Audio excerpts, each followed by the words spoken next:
Emperor Zorith ruled the Vrath Dominion with a clawed fist and a cold heart. His throne was forged from the hull of a conquered warship, his crown from the teeth of extinct predators. He had crushed rebellions, annihilated rival clans, and expanded his territory to encompass 12 systems.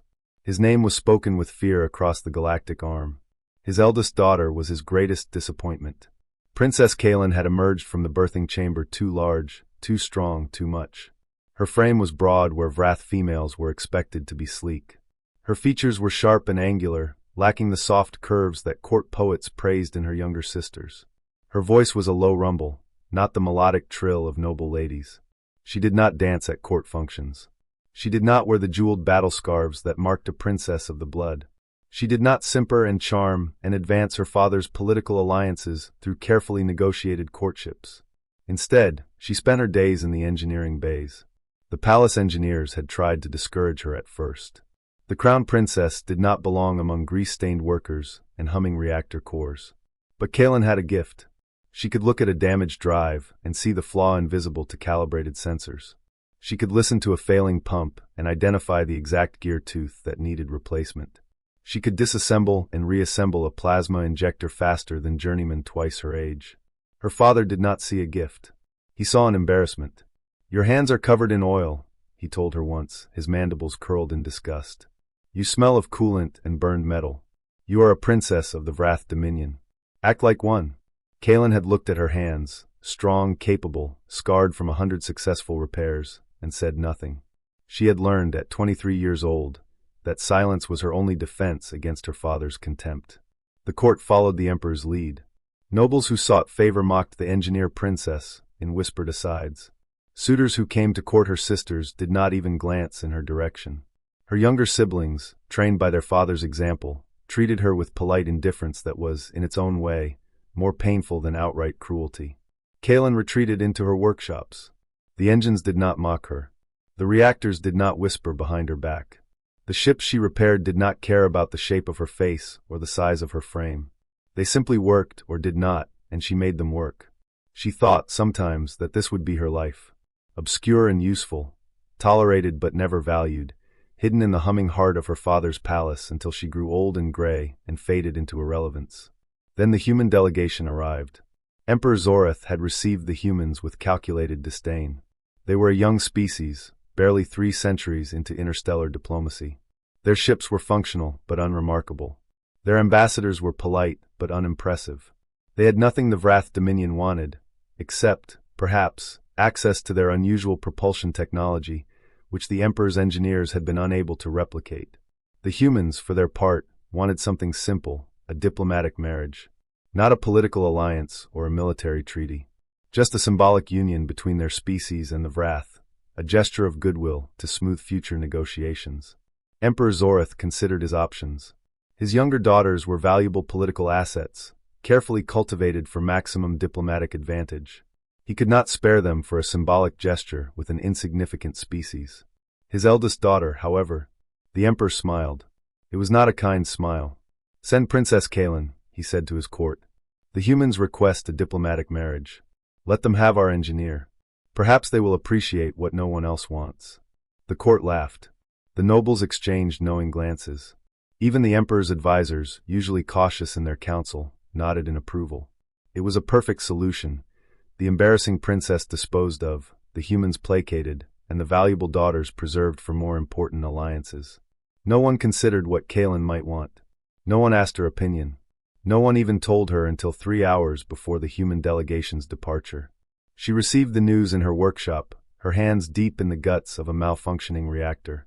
A court messenger delivered the Emperor's decree with bored efficiency. Princess Kaelin was to pack her personal belongings, attend the human delegation, and present herself as the Vrath Dominion's diplomatic bride. Her duty to her father and her species required nothing less. Kaelin slowly withdrew her hands from the reactor. She looked at her oil-stained fingers, at the scarred knuckles, at the capable palms that had never held a jeweled battle scarf or danced a courtly waltz. "I have no attendants," she said quietly. "No ceremonial armor. No gifts for the humans. The Emperor has authorized 1 trunk for your personal effects," the messenger replied. "Your departure is in 3 hours." Kaelin nodded. She had spent 23 years learning silence. 3 more hours would not break her. She packed her trunk with the things that mattered: her mother's old engineering tools, a data slate of ship schematics, a single photograph of her grandmother standing proudly beside a warship she had designed. No jewelry, no gowns, no courtly finery. 3 hours later, she stood before the human delegation. Her massive frame was still in her simple work clothes. Her lava-colored eyes held the careful emptiness of someone who had learned not to hope. The human ambassador was a tall, nervous woman who kept glancing at her diplomatic protocols. She clearly had not expected a princess covered in engine grease and smelling of coolant. She clearly had no idea what to do with one. Behind her, a human man stepped forward. He was unremarkable by any measure: average height, average build, pleasant but ordinary features. His hands, Kalen noted, were also stained with oil. His clothes also smelled faintly of machinery. He looked at her, not at her size, or her unfeminine frame, or her inappropriate attire. He looked at her hands, her strong, capable, scarred hands, and then at her face. "You know how to fix starships?" he asked. Kalen met his gaze. Her voice, when she finally spoke, was steady. "Yes," she said. "I know how to fix starships." The human smiled. "Good," he said. "My workshop needs a new foreman. Welcome to Earth." Kalen did not know, yet, what this meant. She did not know that her life was about to change in ways she could not imagine. She did not know that the cruel joke her father had played would become the greatest gift she had ever received. She only knew that someone had looked at her, really looked, not through her or past her or away from her, and seen something worth wanting. It was, she thought as she followed the human toward his ship, the first time in 23 years that she had not felt like an embarrassment. The Emperor's court continued its laughter. The nobles continued their whispers. The younger princesses continued their elegant, meaningless dances. And aboard a human vessel, accelerating away from Vrath Prime, Princess Kalen began to learn what it felt like to be wanted. The human delegation had prepared for many possibilities. They had studied Vrath diplomatic protocols for months. They had rehearsed greetings, gift exchanges, and formal negotiation procedures. They had brought ceremonial offerings and carefully worded treaties. They had not prepared for a princess covered in engine grease, standing alone with a single battered trunk, her massive frame radiating the quiet stillness of someone who had already accepted rejection. Ambassador Torres was a seasoned diplomat with 40 years of experience. She had negotiated with warlords and merchants, pirates and priests. She had never, in all her career, encountered a situation quite like this. "Your Highness," she said, her translator struggling to convey appropriate respect, "we were expecting—" that is, the Emperor's communication indicated. She trailed off. The princess said nothing. Her lava-colored eyes were fixed on some point in the middle distance, as if she had already stopped listening. Torres glanced at her delegation in desperation. The political officers were frantically consulting their protocols. The cultural attaches were whispering among themselves. The security detail was trying very hard not to stare at the 8-foot alien warrior, who was apparently their diplomatic responsibility now. Only one member of the delegation was not panicking. Leo Chun was the chief engineer of the human trade mission. He had been included in the delegation because the Vrath were rumored to have advanced propulsion technology, and his job was to evaluate potential technical exchanges. He had spent most of the diplomatic ceremonies trying not to fall asleep. Now he was wide awake. He looked at the princess, at her oil-stained hands, at the faint scars on her knuckles, at the way her massive fingers curled slightly, instinctively, as if reaching for tools that were not there.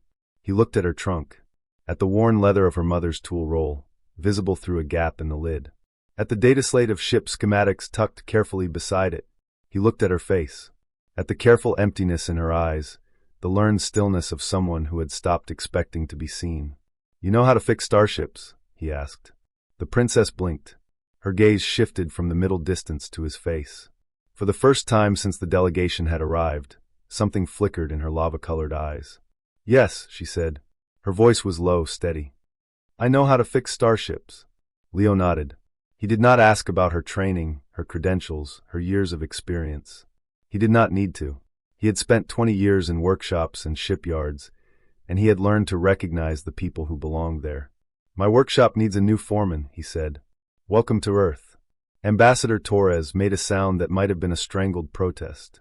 The political officers exchanged frantic glances. The cultural attaches stopped whispering and stared. Princess Kalen looked at the human engineer. at his ordinary face and steady voice and complete, utter lack of diplomatic calculation. "You do not know me," she said. "I could be incompetent. I could be a spy. I could be." "You could be," Leo agreed. "Or you could be someone who spent 23 years learning to fix starships while everyone else was learning to dance." He shrugged. "I'm willing to find out." Kaelin fell silent. Her massive hands, which had been clenched at her sides, slowly relaxed. No one had ever been willing to find out. Not her father, who had seen only embarrassment. Not her suitors, who had seen only an obstacle to her sisters. Not her teachers, who had seen only a princess playing with machinery. Not the court, the nobles, the endless parade of beings who had looked at her and decided she was not worth the effort. This human, this small, ordinary human with grease under his fingernails and no diplomatic training whatsoever, was willing to find out. "Your workshop," she said slowly. "What kind of ships do you repair?" "All kinds," Leo said. "Freighters mostly. Some passenger vessels. Occasionally a military contract, if the price is right." He paused. "We're not fancy, but we're good, and we treat our people right." Kaelin looked at her trunk. At her mother's tools, her schematics, her grandmother's photograph. At the sum total of her life, packed into 3 hours and one battered container. "I have never repaired a human ship," she said. "You've never repaired a Vrath ship in a human workshop with human tools and human colleagues, either," Leo said. "You'll learn. I'll teach you. That's what foremen do." He smiled. It was not a diplomatic smile, calculated and careful. It was a real smile, crooked and warm and utterly sincere. "Besides," he said, "I've never had a Vrath princess in my workshop. You'll teach me too." Kaelin looked at him for a long, silent moment.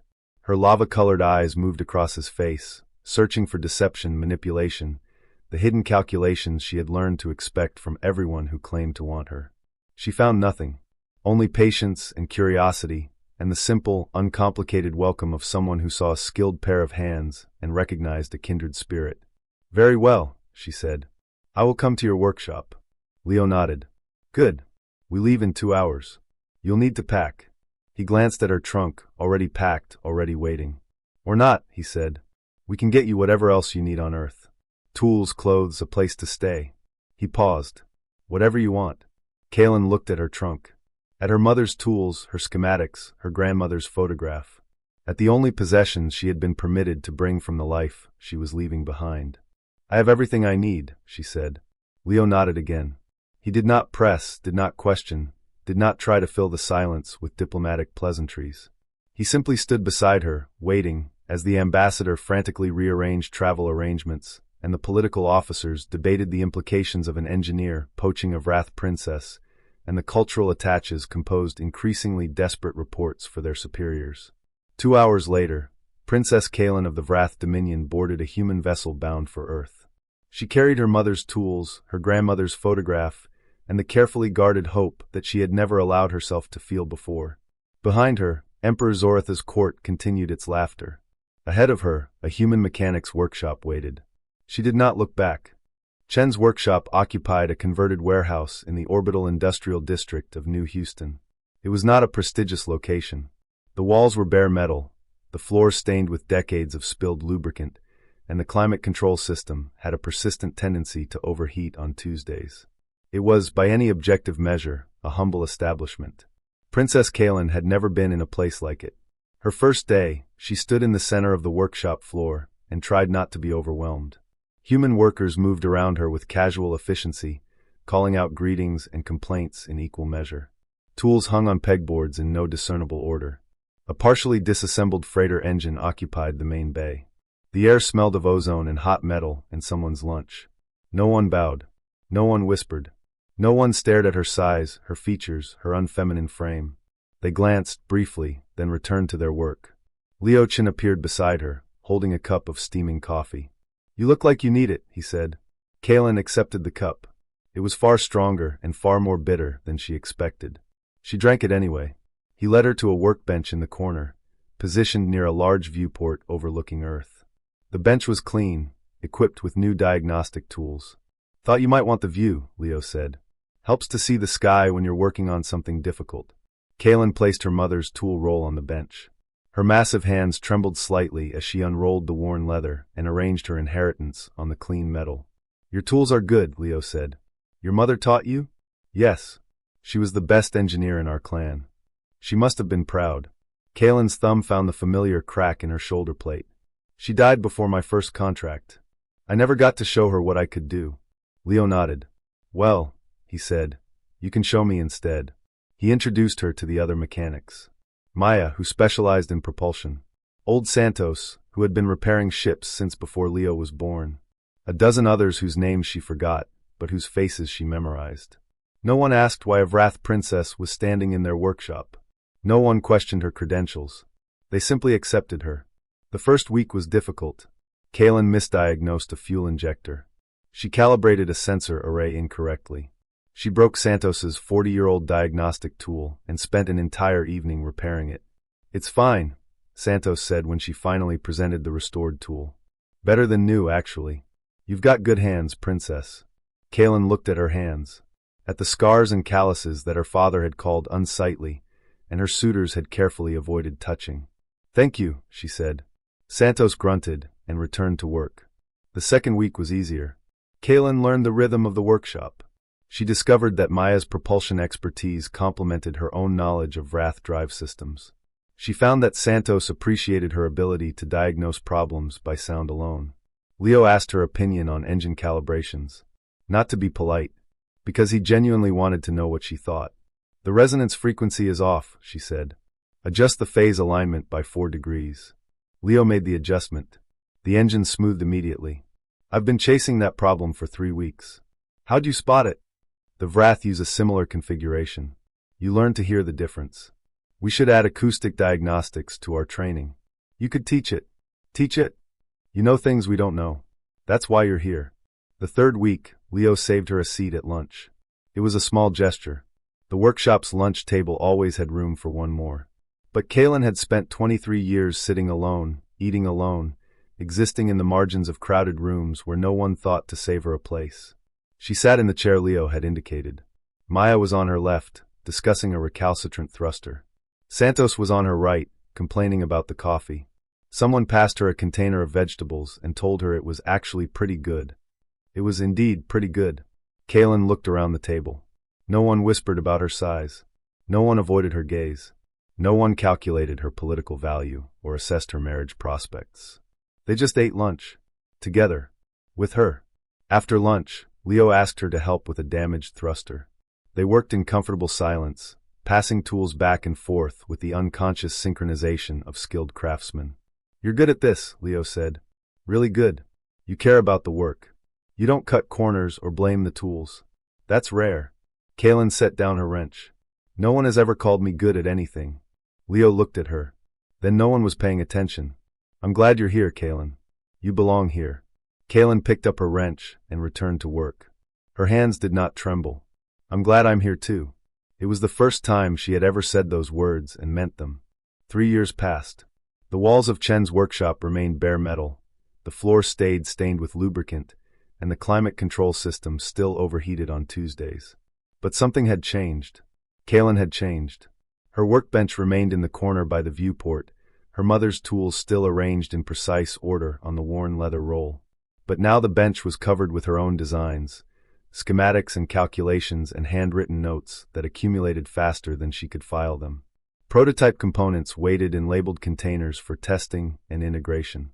She had become, without quite realizing it, the heart of the workshop. Maya came to her with propulsion problems that defied conventional solutions. Santos sought her opinion on materials stress and metal fatigue. The junior mechanics gathered around her bench during breaks to watch her work and ask questions she answered with patient thoroughness. Leo noticed everything. You need your own project, he told her one evening. Something you build from nothing. Kaylin looked at her hands. What kind of project? Whatever you want. A better diagnostic system. A whole damn starship. He paused. You've been solving other people's problems your whole life. It's time you solved one of your own. Kaylin unrolled a fresh sheet of schematic paper and began to draw. The first design took 3 months. It was a mess, overcomplicated, under-engineered, full of elegant solutions to problems that didn't exist. Kaylin felt the familiar weight of failure. It's not very good. It's a first draft, Leo said. First drafts are never good. That's why you do second drafts. He pointed at a section of the schematic. Start here. Don't ask how a Vrath engineer would solve it. Don't ask how a human engineer would solve it. Ask how you would solve it. Kaylin picked up her stylus and began to erase. The second design took 6 months. The third took 4. The fourth took 2. With each iteration, the ship became simpler, cleaner, more elegant. Kaylin stopped trying to reconcile Vrath and human engineering and started inventing her own. She developed new alloys, designed novel propulsion systems, created a hull configuration that was neither Vrath nor human, but something entirely new. She called it the Kaylin class. The prototype took another year to build. Leo cleared the main bay. Maya reprogrammed the fabrication drones. Santos personally welded the primary hull seams. The day of the launch, the workshop was crowded with shipbuilders, journalists, corporate representatives. Kaylin stood at the edge of the bay, her mother's tools strapped to her belt, her grandmother's photograph in her pocket. The Vrath ambassador arrived without ceremony. Elderly Vorath had watched Kaylin's departure 3 years ago with professional detachment. He had not expected to see her again. She stood before him now, transformed. Her lava-colored eyes held something bright and steady. Her massive frame was relaxed and open.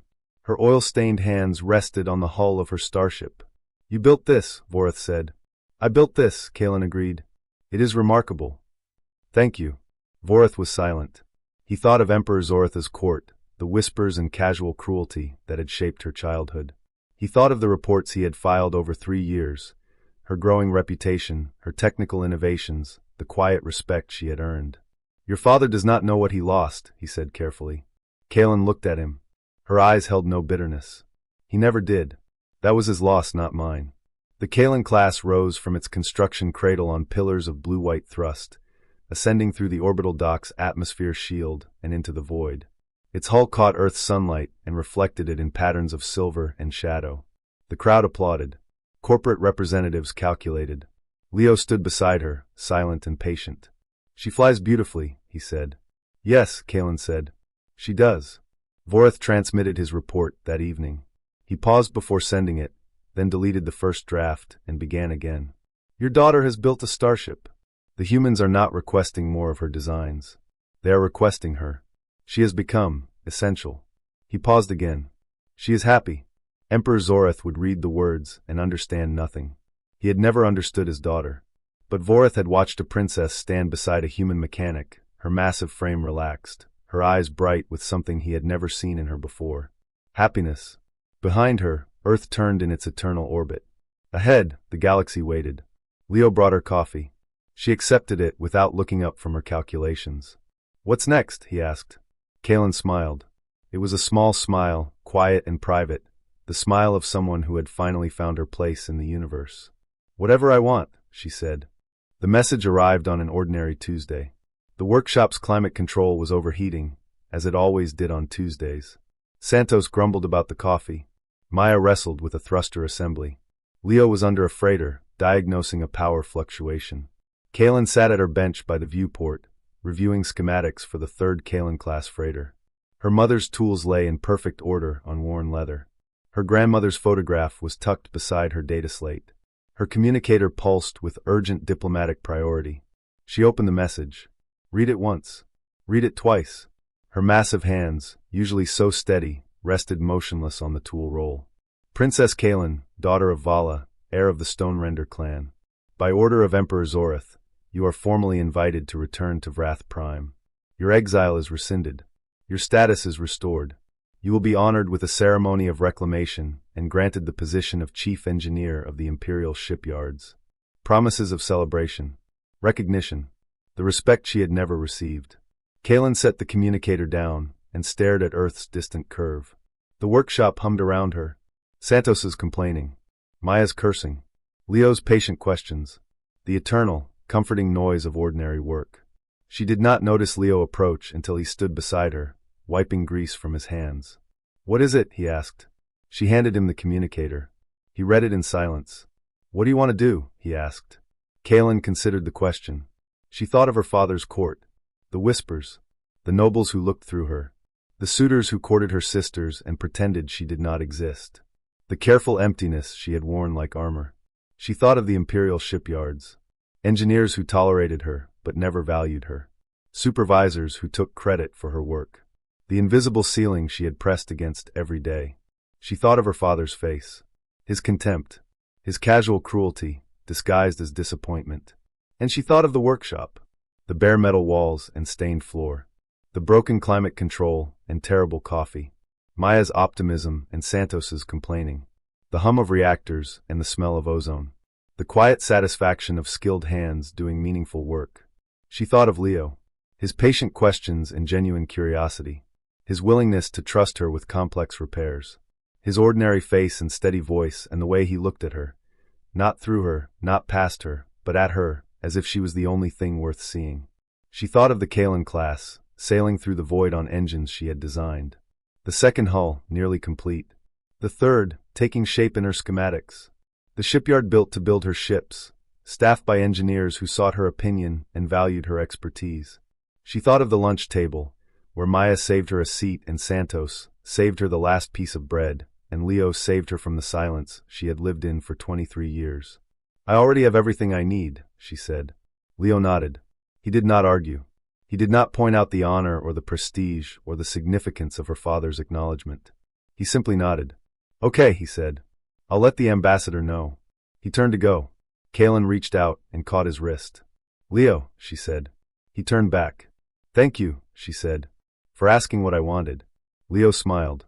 The same crooked, warm smile he had given her 3 years ago, standing in the diplomatic bay while her father's court laughed and her entire world crumbled.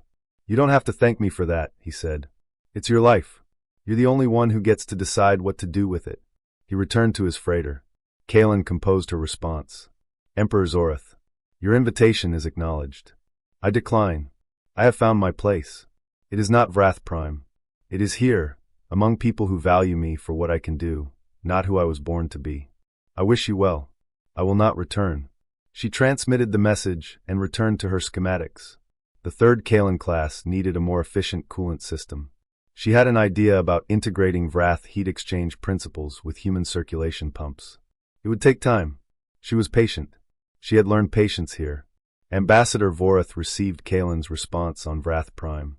He read it 3 times, then composed his report. "Your daughter has declined the invitation. She will not return." He paused. She was never ours to reclaim. He transmitted the message and closed his communicator. The workshop continued its ordinary rhythm. Santos made more coffee. Maya cursed her thruster assembly. Leo emerged from under the freighter, grease-stained and satisfied.